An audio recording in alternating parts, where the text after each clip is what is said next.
Olá, pessoal, sejam bem-vindos ao nosso fórum de enfermagem e saúde mental. A gente finalizou as aulas anteriores falando sobre a comunicação terapêutica, né? As estratégias de comunicação verbal e não verbal, né? E agora nós vamos, então, por meio desses instrumentos, né, dessas estratégias, ver como que a gente vai lidar melhor com o paciente psiquiátrico, né? Por meio do relacionamento terapêutico, ok? Então, só fazendo uma breve introdução, esses conceitos de doença mental e seus tratamentos, eles têm evoluído muito.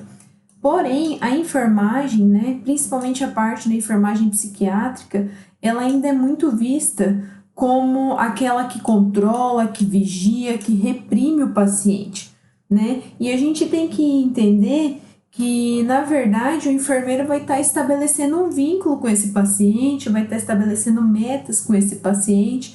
Então, por meio da comunicação, e se essa comunicação ela for efetiva, a gente vai conseguir desenvolver um bom relacionamento terapêutico. Para isso, é importante o quê? Que a gente considere os valores, né?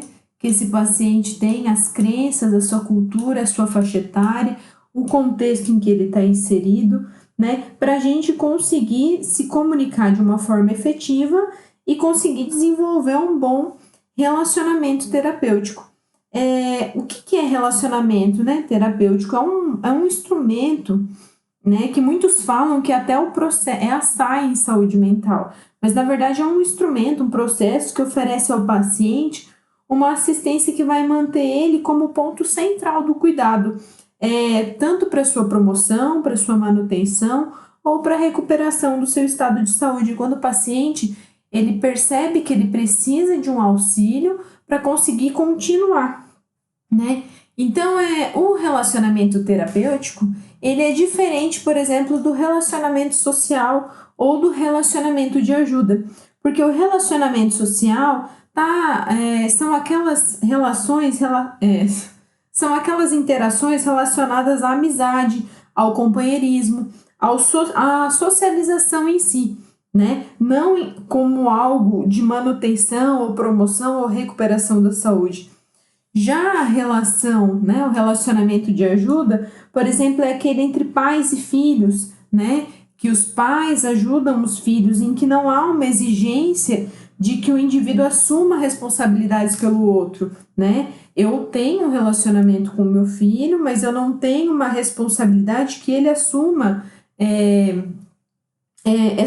esse envolvimento comigo. Por exemplo, também um líder comunitário e a sua comunidade poderia ser outro exemplo de relacionamento de ajuda, né? Então, como a Pro acabou de falar, relacionamento terapêutico é um instrumento que a enfermagem está utilizando, a enfermagem psiquiátrica, que usa para lidar com os seus pacientes. Para isso, né, o enfermeiro Para isso, a gente fala que o enfermeiro ele acaba conseguindo fazer essa intervenção depois que ele consegue estabelecer uma empatia com o seu paciente, com o seu cliente. E esse momento a gente chama de rapport, né? Que é a palavra de origem francesa que define aí como aquele momento em que o paciente consegue estabelecer uma empatia por você e você por ele, né? Então a gente tem um canal de envio de informações, ou seja, o paciente informa o profissional e o profissional informa o paciente, e essa transmissão nesse canal se dá pelas estratégias de comunicação terapêutica, né? Linguagem verbal, não verbal, assim como os órgãos dos sentidos.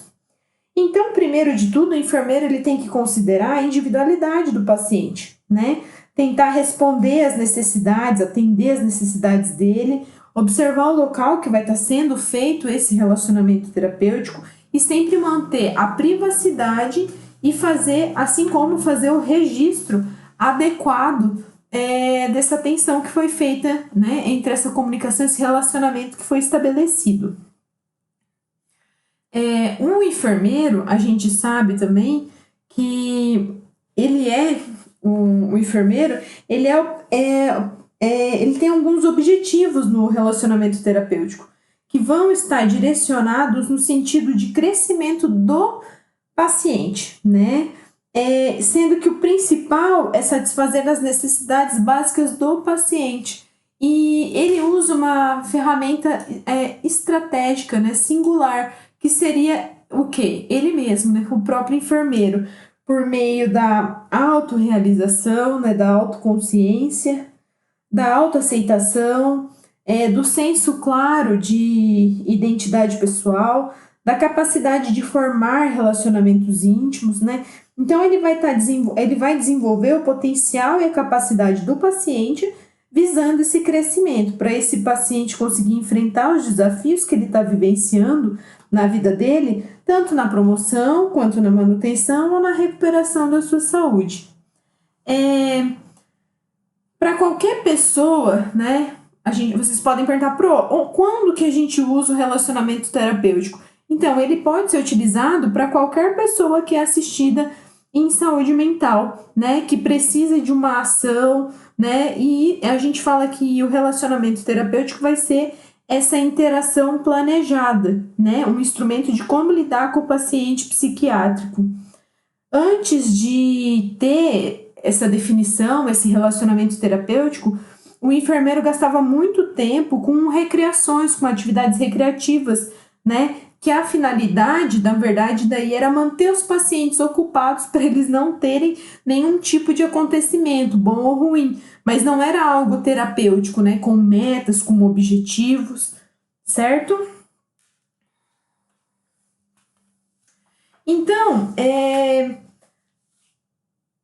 Então, a gente vai ver que existem 4 fases sequenciais do relacionamento terapêutico, né? A gente tem também alguns componentes que a Pro acabou abordando ali, né, do relacionamento terapêutico, que é o autoconhecimento, que é a capacidade de conhecer as próprias atitudes, de o paciente conseguir reconhecer essas próprias atitudes, que quando ele se conhece mais, ele é mais consciente dos seus atos, a capacidade de se amar e ser amado, né, de demonstrar afeto é extremamente importante. Também outro componente seria a aceitação e o não julgar, né? Então, o enfermeiro ele não vai resolver o problema do paciente, mas ele vai trabalhar com ele na tentativa de levá-lo a encontrar uma solução melhor, né? Uma solução mais adequada. Isso é importante que fique claro, ok?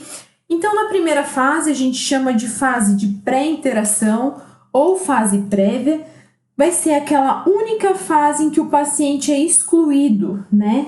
Ele não vai estar participante. É quando eu vou obter os dados desse paciente, eu vou planejar o primeiro encontro com esse paciente. Então, vai ser incluído nesse momento tudo que o enfermeiro pensa, tudo que o enfermeiro sente, tudo que o enfermeiro faz, né? O intuito é reconhecer esses pensamentos, esses sentimentos e já pensar em definir metas com esse paciente, né? Se a gente tiver a oportunidade de estar mexendo no prontuário, de estar construindo e estar conhecendo a história desse paciente, esse vai ser esse primeiro momento em que a gente vai explorar o próprio profissional, vai se explorar e ele vai conseguir já pré-determinar algumas metas que ele vai estabelecer com esse paciente. Aí a gente tem a segunda fase, que a gente chama de fase introdutória, né? Nesse momento a gente vai ter aquele primeiro contato com o paciente, em que a gente vai ter aí um conhecimento mútuo, um estabelecimento de empatia, de vínculo, né? O enfermeiro, ele vai ser um grande observador nesse momento, né? Ele vai ter a opção ou não de participar, e vai ter que falar muito com o paciente, né? Definir por que ele estava ali, qual que é o objetivo dele, né? E juntos construírem as suas metas, que podem ser a curto, né? Podem ser a curto, a médio ou a longo prazo, tá? Então, juntos nesse momento, nessa fase de introdução, a gente vai conversar, estabelecer um vínculo, definir objetivos, né? E partir para a fase do trabalho, que vai ser vai ser naquele momento em que tem uma aceitação mútua entre paciente e profissional, né? quando vocês vão estar elaborando algumas alternativas para solucionar alguns problemas que ainda não conseguiram resolver, né? Cada um, né, tanto o enfermeiro quanto o paciente, vai estar vendo o outro sempre como ser humano, não com aquele olhar de julgar. E nessa fase é importante já constar que a gente está se preparando para o final, né? Para o final desse processo, desse relacionamento terapêutico. Então, nessa fase, quando a gente vai ter algumas tarefas, né? A gente vai passar algumas tarefas para esse nosso paciente, a gente vai explicar, a gente vai orientar em relação a essas tarefas, vai ajudar ele a identificar os problemas que ele tem e ajudar ele a solucionar esses problemas. A gente não vai solucionar por ele, né? A gente vai auxiliar. A gente vai ajudar esse paciente a conseguir se comunicar, se socializar, se reinserir na sociedade, né? A ajudar esse paciente realmente a encontrar um novo significado, ou o significado que ele acabou esquecendo, que era o significado da vida dele, enfim. E a gente tem ainda a última fase, que vai ser daí aquela fase de encerramento, que vai ser aquele momento em que a gente avaliou, viu que alcançou os objetivos, né, ou não, e pode ocorrer muita gratificação, né? Esse paciente ele pode ser super independente, né? A gente tem que observar nesse momento para não ficar aquele rompimento traumático, aquela síndrome de separação entre o profissional e o enfermeiro, porque eles acabam realmente criando um vínculo, né? Traçando metas ao longo de um tempo, curto, médio e longo prazo, e quando está chegando próximo do fim, pode ocorrer essa síndrome de separação. Então, é importante que o profissional esteja traçando planos específicos para essa nova etapa do meu paciente, né? Quando ele já está com um objetivo mais definido, quando, nesse momento, tentar deixar claro para o paciente que esse término nada mais é do que um novo recomeço, né? Que algumas pessoas podem demonstrar raiva, sentir abandono, se deprimir, mas que, na verdade, o término nada mais é, né, que um novo começo, que ambos vão continuar com as suas experiências, né, suas novas experiências de vida. Então, espera-se que ao final de um relacionamento terapêutico, né, o profissional e principalmente o paciente tenham enriquecido, se fortalecido com as próprias experiências que eles vivenciaram. Então, essas são as 4 fases, sucintamente, né, de um modo mais sucinto, dessa nossa primeira fase aí de relacionamento terapêutico. Se vocês tiveram alguma dúvida, pode mandar mensagem, um e-mail ou escrever ali no fórum. Eu oriento também que vocês estejam lendo o capítulo que está disponível no estúdio para responder a atividade do fórum. Um abraço!